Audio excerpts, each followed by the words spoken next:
Position, tu trouves. Incline ta tête et demande à Dieu de venir te parler encore une fois. Parce que c'est lui qui connaît sa parole et c'est lui qui sait comment la communiquer. Demande-lui de venir te parler pour que tu ne repartes pas tel que tu es avant d'arriver. Père, nous te sommes infiniment reconnaissants du fait que tu as décidé de nous parler encore une fois. Reçois l'honneur, reçois la gloire.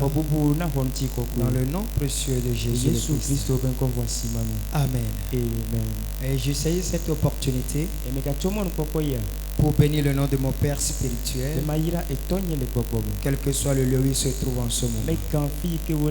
Que l'Éternel le bénisse et l'utilise puissamment là où il se trouve. Et je bénis le nom du Seigneur pour la vie de notre maman dans la maison.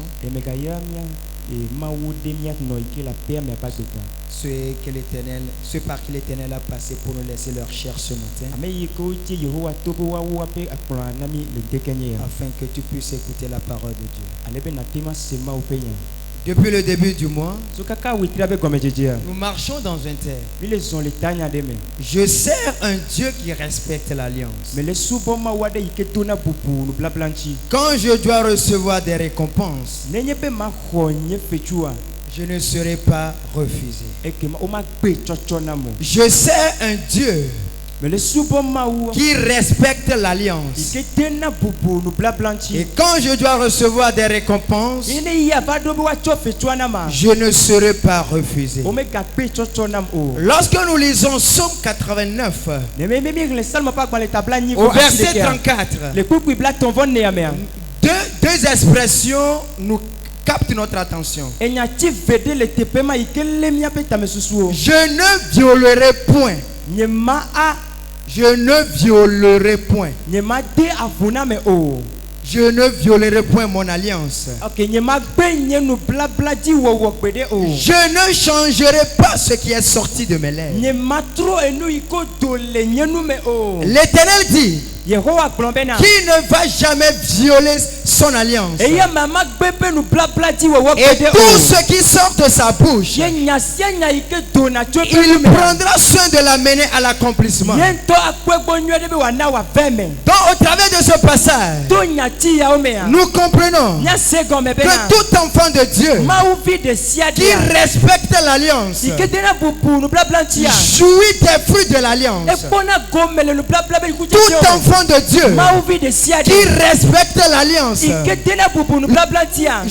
des bénédictions qui se trouvent dans cette alliance. En d'autres termes, toute personne, quel que soit le nombre d'années que tu fais dans l'église, quel que soit le titre que tu portes dans l'église, quel que soit ton rang dans la société, si tu n'arrives pas à respecter les clauses de cette alliance, les bénédictions qui se trouvent dans cette alliance ne pourront pas être ton partage. Et ma prière pour quelqu'un ce matin, que tu reçoives la grâce qu'il faut afin de marcher dans cette alliance. Et après cela, jouir de ses fruits. Dans le nom précieux de Jésus. Nous devons comprendre en tant qu'enfant de Dieu que les prix sont généralement gagnés à la fin d'une course. Les prix, les récompenses sont donnés à la fin d'une course. Il n'y a aucune compétition dans laquelle le trophée a été remis au départ. Lorsque nous suivons les matchs de la CAN, lorsque nous regardons les matchs de la Coupe du Monde, certes on amène le trophée au premier match. Certes on amène le trophée au premier match. Mais on ne remet pas le trophée à l'équipe qui a gagné le premier match. Le trophée est gardé finale. Le trophée est gardé jusqu'à la finale. Et ce n'est pas parce que tu es arrivé à la finale que tu recevras le trophée. Mais c'est la personne, mais c'est l'équipe qui a gagné, qui a remporté le match de la finale. C'est à cette équipe qu'on remet le trophée. Amen. C'est la même chose dans notre royaume. Si tu commences la marche et au beau milieu tu te lasses, le trophée ne te sera jamais remis. C'est pour cela Galates 6 verset 9 dit: ne nous lassons pas de faire du bien. Ne nous lassons pas de faire du bien. Et Matthieu 24 verset 13 dit: mais celui qui tiendra bon, mais celui qui tiendra bon, mais celui qui tiendra bon jusqu'au bout sera sauvé. Mais celui qui tiendra bon jusqu'au bout sera sauvé. La Bible n'a pas dit celui qui restera jusqu'au milieu, celui qui fera le quart de la marche, celui qui fera les 3/4 de la marche. Ce n'est pas ce que la Bible dit. La Bible dit c'est la personne qui tiendra bon à la fin de la marche. C'est cette personne qui recevra le trophée. Amen. Et comprenez également que la discipline est un catalyseur pour chaque gagnant de prix dans la foi. La discipline est un catalyseur pour chaque gagnant de prix dans la foi. Et lorsque nous regardons dans 1 Corinthiens, le chapitre 9, à partir du verset 24 au verset 26, nous comprenons par là que nous sommes sur un stade. Nous sommes sur un stade. Nous sommes sur un terrain de combat.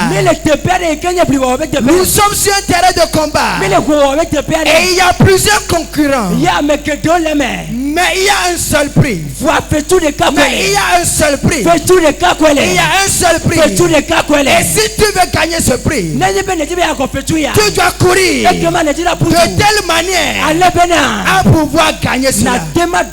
Et comprenons, tous les athlètes posent à eux-mêmes une discipline. Tous les athlètes que nous voyons, sur le plan de manger, sur le plan du repos, ils se disciplinent avec cet objectif qu'au jour de la compétition, ils peuvent tout faire pour pouvoir remporter le prix. C'est la même chose dans le royaume. Nous sommes les athlètes dans le royaume de Dieu.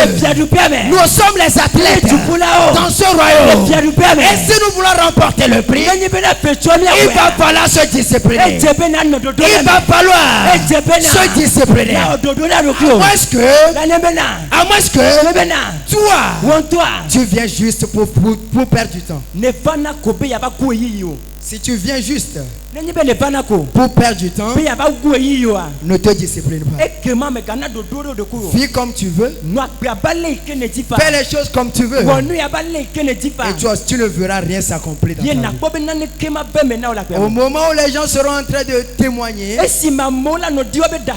les gens seront en train de faire des pleurs de joie. Toi, tu seras là à grincer les dents. Amen. Et comprenons ceci encore. Seuls ceux qui endurent les choses dures. Seules les personnes qui endurent la dureté finissent par devenir de grands voyageurs. Seules les personnes qui sont capables d'endurer les choses qui sont compliquées. Seules les personnes qui sont capables, ou bien les personnes qui se sont dit, quel que soit comment les choses seront compliquées, je vais tenir, ferme. Ce sont ces personnes qui deviennent de grands voyageurs. C'est pour cela, nous comprenons dans 2 Timothée, chapitre 2, du verset 3 au verset 6, qu'on n'a jamais vu un athlète remporter le prix sans savoir respecter les règles. Il y a des règles dans le royaume. Lorsque nous retournons dans le monde, il y a des règles. Lorsque nous voyons les joueurs de football, il y a des règles qui régissent le football. Lorsque nous voyons les catcheurs, il y a des règles qui régissent la catch. Si nous voyons les athlètes, il y a des règles qui régissent l'athlétisme. Et si tu ne respectes pas ces règles, tu seras disqualifié. C'est pour cela nous pouvons observer lors des athlétismes, lors des JO, qu'au point de départ, arrivé à un moment, on disqualifie un athlète. Respecter les règles du jeu. C'est pour cela il est disqualifié. De la même manière, dans le royaume, nous ne suivons pas les règles. Si nous ne marchons pas selon les règles, l'Éternel nous disqualifiera. C'est la vérité. Tu le veux ou pas. Les règles dans le royaume, ce sont les choses qui se trouvent dans l'alliance. Et si tu ne peux pas, ou si tu es incapable de pouvoir respecter les clauses de l'alliance, tu seras disqualifié. Souvenons-nous de ceci, que ce n'est pas nous qui avons établi les clauses de l'alliance. C'est notre Dieu qui a établi les clauses de l'alliance. Et si nous ne pouvons pas respecter ces clauses, les bénédictions qui sont rattachées à ces clauses ne seront pas notre portion. Et j'ai pris pour toi ce matin que la grâce qu'il faut pour pouvoir respecter les règles du jeu dans le royaume te soit donnée dans le nom précieux de Jésus. Merci Seigneur. Acclame très fort le roi des rois. Si l'Éternel t'a parlé.